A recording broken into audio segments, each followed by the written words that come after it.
most of the horrifying research done by governments turned out to be in vain. And that's a fortunate thing. For example, MK-Ultra, the CIA's attempt at researching mind control, yielded no promising results. Imagine if it had worked and managed to get into the wrong hands. When these projects do work, they end in death for millions. See the atomic bomb. Man's hubris and unflinching thirst for knowledge remains to be unchecked.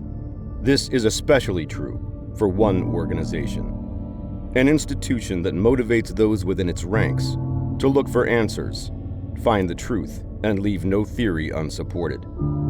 That organization is Theorist Corp. The difference between the desert at noon and the desert at midnight are, well, night and day. When the sun is out, it's what you would expect. Scorching weather, few animals in sight, and an almost deafening silence. It's a different story at night. Near-frozen temperatures and the cacophony of noises from the hissing of snakes and the squeaking of rodents are commonplace. Still, tonight, the sound of Theorist Corps researchers overpowers them all. Roughly a dozen people packed into one of the meeting rooms in the facility. A glass container was on a table in the center, approximately a foot tall and filled with liquid. Floating inside was a green ooze, bobbing up and down. Eris Huey, this facility's resident biologist, fiddled with his thumb as he stared at the emerald goo move within its tank. He thought he'd be celebrated for his findings, but there was no cake, no confetti, or champagne in this meeting room. Just a bunch of people looking at him with ire. The door to the meeting room swings open, and a towering mammoth of a man enters. Arthur Rice. If anything was indicative of the dire nature of this meeting, it was Rice's arrival. Similar to how a principal would reprimand an unruly student, Arthur Rice was there to condemn Huey. He scans the room. His face is stern and unmoving. "Everyone here has level 5 clearance, correct?" Rice says. His booming voice startles Huey, causing him to jump. The statement brought with it the apparent authority of a leader. Everyone in the room holds a stark black badge that reads, Level 5 Clearance. Huey fumbles around to find his badge. His limbs frantically move to and fro as he searches every pocket for proof that he should be there. "It's okay, Huey. You can worry about your security clearance later," a voice says from across the room. "You'll likely be demoted after this anyway." The sentence sent a chill down Huey's spine. "Most of you know why you're here," Rice begins to speak. "However, I know some are unaware. I've consulted Dr. Cooker, Krauss, as well as Theorist Corps HQ. Unfortunately, we couldn't agree on the best course of action, so I thought it best to confer with all high-ranking personnel to find a solution." Krauss stands up and moves to stand next to Rice. Despite his stock appearance, he, like Rice, demanded a sense of respect. His nylon bomber jacket that distinguished him as a researcher held snugly to his body. He straightened his body and began to speak. "You've all been informed about the anomalous substance found on the expedition. HQ got reports of an object falling to Earth, so as a result, we investigated. It was not the fallen rock I had expected to see. It was what I could only describe as a vehicle. Inside was a green sludge splattered throughout the interior. In accordance with Theorist Corps protocol, we brought it back to the facility for testing. However, the thing in front of us is not from the vehicle." Krauss locks his eyes on the green goo in the container. "Dr. Huey is responsible for the substance in front of us. Now he's claiming that it is alive." "I can confirm," Dr. Cooker speaks up. "It has what appears to be a nucleus and a food vacuole. I believe it is some type of single-celled organism. I also believe that the substance found was a dead member of the same species." "Okay, but how did Huey manage to make this thing?" a researcher from the back of the room yells. "I don't know. You'd have to ask him." Everyone's attention turns to Huey, sweating profusely, not from heat, but from anxiety. Huey, go ahead and explain. His heart pounds out of his chest. When I got the chance to look at the dozen or so eyes on him, only worsened the stress. To look at the sludge, I realized that it had some similarities to cytoplasm.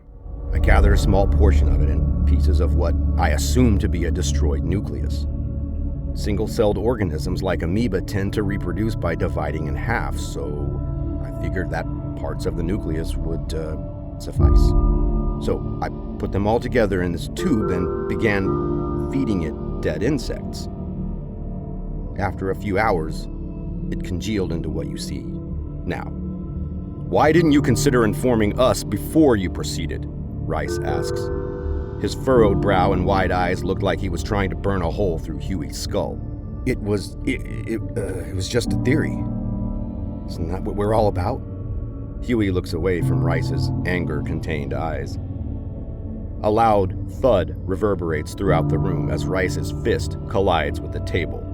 The glass tube wobbles, but Huey grabs it to stop it from falling. Your theory could get us all killed, Rice yells. Krause puts a hand on Rice's shoulder to tell him to calm down. Dr. Huey, we don't know what that is. We found it on a ship. We have to assume it's intelligent. For all we know, that could be capable of causing a Class 4 event or higher.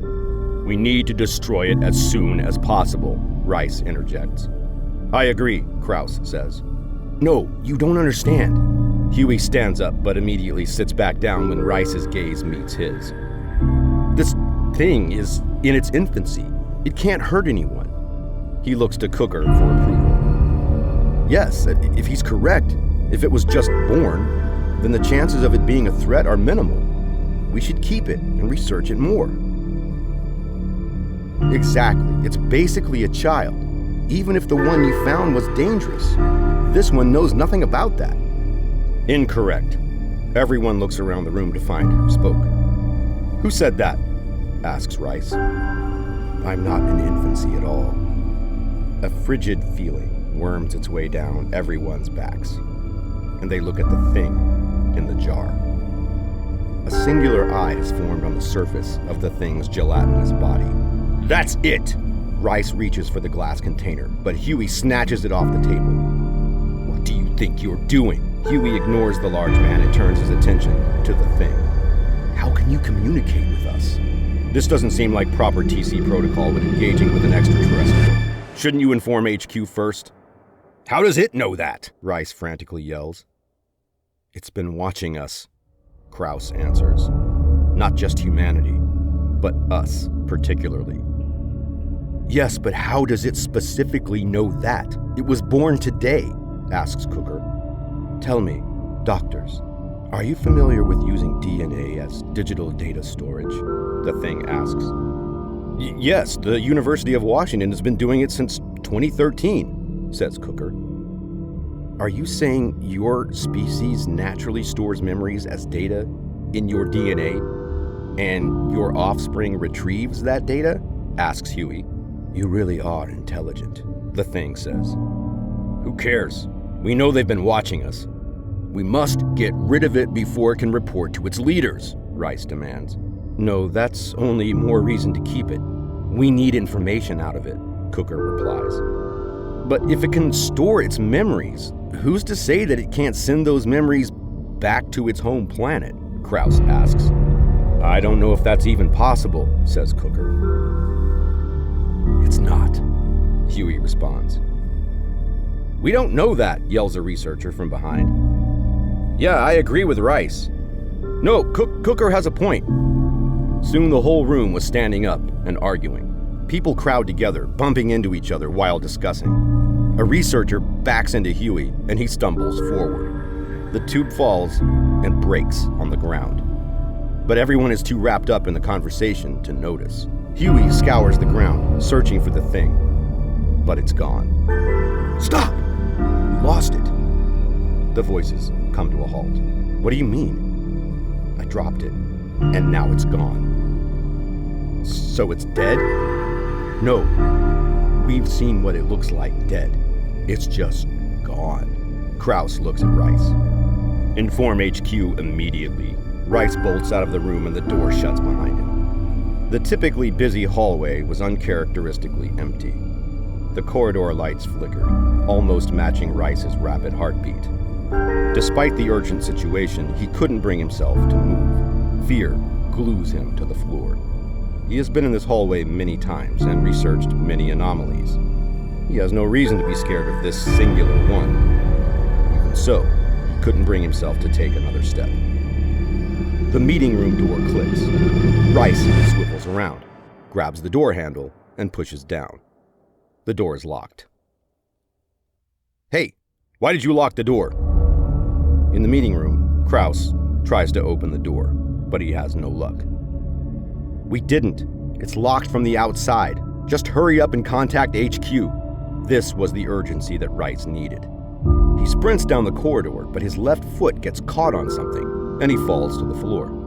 He looks back to see the misshapen green substance, now grown to the size of roughly the size of a child, shambling towards him. A slimy tendril wrapped around Rice's leg pulls him towards it. "Help! Help!" But no one comes to save him. Its skin, if you could call it skin, ripples as it hobbles closer. The researchers inside the meeting room can only listen as humanity's curiosity kills Rice.